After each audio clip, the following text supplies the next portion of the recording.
ny herihetra ary ianao natozao anay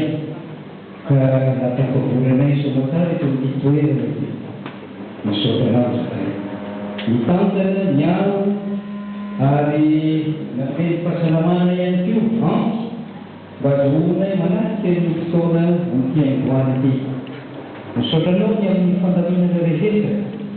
ary mbo nisaoranay anao ihany keo ny amin'ny tohiny izao fotoana izao satria tsisy miafina aminao na ny hita maso na ny any am-ponay tsiraray avy ihany ray masonao diovy ny fonay amboary mba ho ny tsara mandrakariva ny toetrao ary aoka ny sainay sy ny fanahinay dia hitodika mandrakariva amin'ny fanomezana ny tsara indrindra satria tsara ianao hitodika mandrakariva ho amin'ny fitiavana satria fitiavana ihany keo ianao ary indrindrindrindra ray masonao meo ny faherezana sy ny faharetana ary ny fifaliana anaty zahay mba samy vita fihavanana aminao koa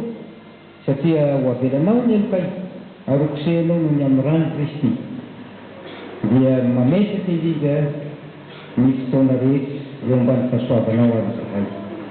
fanao mivera sy milaza sy mivonahitra fitonoana sainatahana no ny amin'ny anarany Kristy da mivavaka izany amen